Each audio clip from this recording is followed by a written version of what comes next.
Graça e paz. Eu sou a pastora Gisileia e mais uma vez estamos aqui nessa quinta-feira para a gente fazer o estudo bíblico. Semana passada a gente não teve uma oportunidade de falar, mas hoje eu quero falar um pouquinho sobre a semana passada e essa semana, tá? Estamos assistindo então a novela Reis e a novela Reis está agora começando a mostrar algo bíblico, né? Que a gente tem visto aí na palavra de Deus para nossas vidas. Semana passada a gente viu Saul sendo escolhido, um moço, pai de família, filho de Quis, e ele foi literalmente escolhido por Deus. Samuel chega até ele, pega o azeite e o unge a sua cabeça, e ele vai ser ungido com aquele mesmo processo antigo que eles acreditavam muito. A unção antiga era justamente para cargos especiais, para oficiais que iriam assumir um cargo importante, e apontava de verdade para um verdadeiro líder. A mesma unção talvez que teve Jesus, né? Como o Messias ungido, o Messias esperado. E aí a gente percebe então que tinha que ser derramado óleo sobre a cabeça para a pessoa ser honrada, né? E a unção então, esse processo todo de consagração, que ele seria separado para os serviços escolhidos por Deus. Ou ele seria religioso, ou no caso dele, ele seria aquele que iria ser orientado por Deus para governar o povo. Entendeu? Então, de certa forma, era religioso também. Líder, ele como líder escolhido, e aquele ato feito por Samuel era religioso. Era um processo muito especial, porque a gente não pode esquecer que Deus queria que ele fosse o rei do povo. E o povo escolhe um rei em carne e osso para que esteja governando e liderando. Então, na hora que ele está escolhendo, ele está mostrando que o líder ainda é Deus, ainda é ele. Ele tem a função de ajudar, de orientar e de governar o povo. Então, Saul vai lá, ser ungido, recebe toda a promessa de Deus, e para a terra de Israel era um presente. Deus estava dando então ao povo o rei que eles precisavam. Mas ele precisava obedecer, ele precisava ser digno de receber esta promessa. E aí então tem todo um processo. Ele vai subir o monte, ele vai receber pão, ele vai ser visitado, Samuel, ele vai dizer todo o passo que Saul vai fazer e vai dizer aonde ele vai terminar, adorando ao Senhor junto com os profetas. E todo esse processo é muito importante, porque tudo se cumpre na vida dele. E o mais importante e interessante é que quando ele é ungido, ele fica cheio do Espírito Santo. Essa unção, por isso que a gente fala que é religioso. E ele começa a cantar com os profetas, ele profetiza, e ele muda, o coração dele fica outro, porque ele estava cheio do Espírito Santo. Ele tem uma nova postura, uma regeneração espiritual. Olha o que eu estou falando para você. Ele foi escolhido, ele foi ungido, ele foi separado, ele recebeu e experimentou a Deus, a presença do Espírito Santo na vida dele. Então ele sabia que ele seria o rei de Israel. E aí a gente percebe então que Deus mexe no coração dele, ele sente a sua presença e o Espírito Santo vai preparar Saul para reinar. Por isso que o coração dele se sentiu alegre, ele ficou muito emocionado com todo esse processo e ele experimenta então a presença de Deus e do Espírito Santo. E é interessante a gente perceber que ele encontra os profetas, que ele profetiza sim, e ele tem agora que cumprir a vontade de Deus. Não pode esquecer que os anciãos decidiram, nós queremos um rei. E os anciãos eram homens de grande influência, eles eram representantes da comunidade, líderes de todas as tribos, das 12 tribos, eles eram mais velhos, sábios, com muita honra, muito respeito, eles eram administradores e eles tinham que intervir nos interesses da família, da clã, né, do clã que vivia e da comunidade.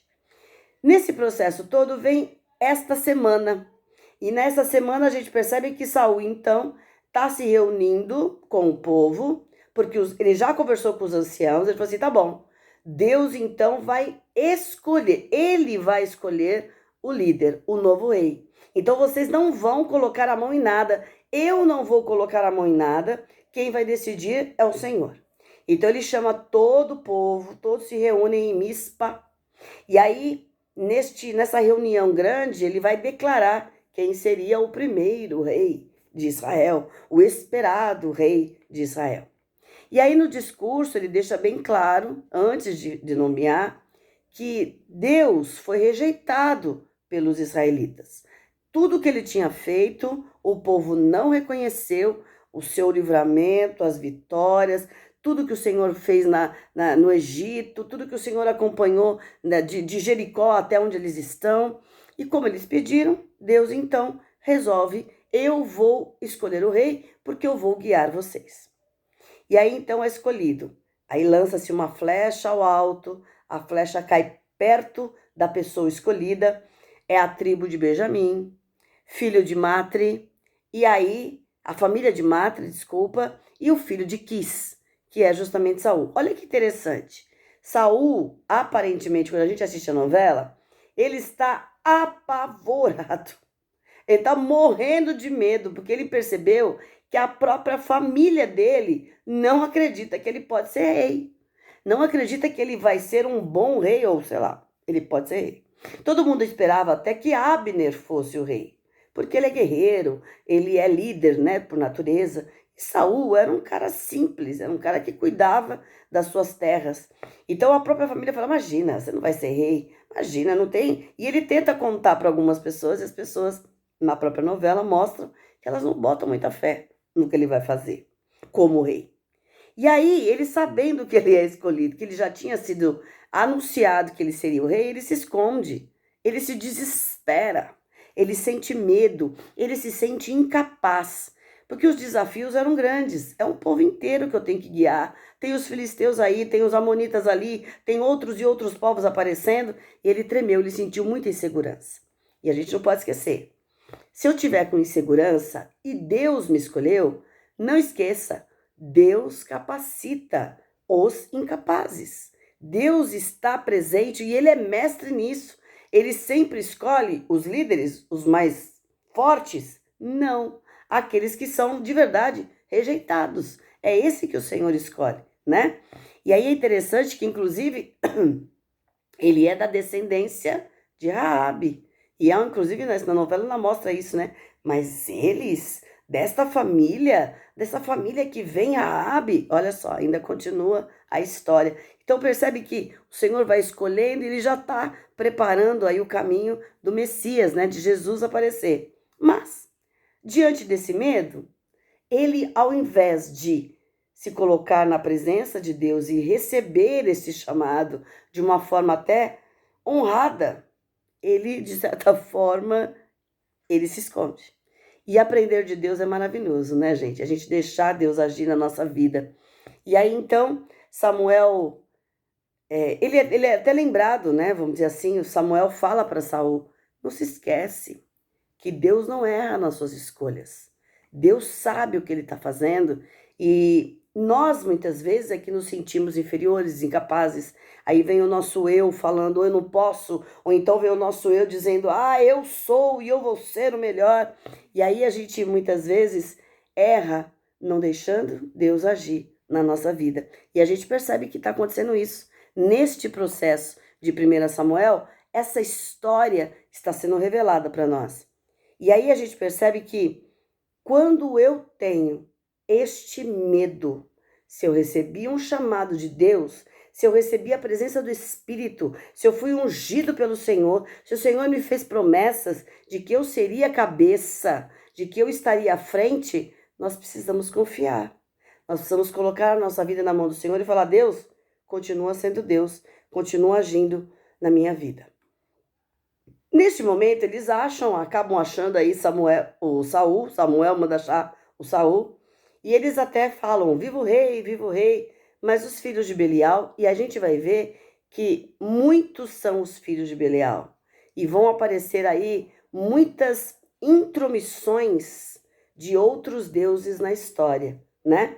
E aí sim eles vão desprezar o reinado de Saul, eles vão ser contra, né, de certa forma, porque ele sabia que o rei seria usado por Deus. Eles achavam então que Saul não tinha essa competência toda. E o título dessas semanas e dessas semanas que está se passando é ingratidão. Primeiro do povo para com Deus e depois do próprio Saul, não entendendo e não deixando Deus agir na vida dele. Você sabe que eu estava lendo o Cenáculo essa semana? Terça-feira. E lá em Deuteronômio, né, a história, né, de capítulo 15, ele fala que eles estavam, eram duas mulheres que estavam correndo, e elas falaram assim, por que a gente está correndo se a gente não faz nada, e nada acontece de novo e tal? E elas começaram a orar, então, para que elas fossem usadas por Deus. Senhor, por favor, no momento que a gente estiver correndo, usa-nos, mostra-nos o que fazer, porque a gente quer servir, a gente não quer só correr, a gente quer ser útil de alguma forma.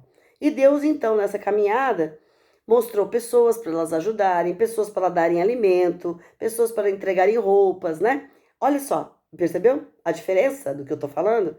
E elas contaram no cenáculo que Deus, então, deu oportunidade para elas para servir e amar, para deixar Deus agir na vida delas, entende?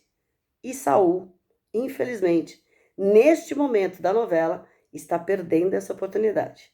Nós vamos ver que eles vão ser vencedores num monte de coisa. Vai acontecer coisas boas também, porque Deus está à frente. Mas, neste momento, a ingratidão do povo e do próprio Saul estão sendo mostradas na novela. E que a gente aprenda, quando Deus nos chama, Ele nos capacita. Senhor, abençoa-nos, dá-nos a tua paz, a tua orientação, continua segurando firme nas nossas mãos e que de verdade, Senhor, quando eu receber o chamado de Deus, quando o Senhor falar que eu tenho que ir, que eu não tenha medo, porque se o Senhor chamou, o Senhor vai capacitar. E por isso nós colocamos a nossa vida, a nossa família, a nossa igreja, o nosso país nas tuas mãos, para que o Senhor nos use, para que o Senhor nos dê oportunidades para sermos bênção na vida de outras pessoas, para te servir do melhor jeito, do jeito que tu achares melhor. Abençoa-nos e dá-nos a tua paz, em nome de Jesus. Amém. E a bênção do Deus Pai, do Deus Filho, do Deus Espírito Santo, nos abençoe e nos guarde, nos dê coragem, esperança, fé, para receber a sua graça e a sua maravilhosa paz, hoje e sempre. Amém. Que o Senhor te abençoe, uma boa semana e a gente se vê quinta-feira que vem. Deus abençoe. Tchau!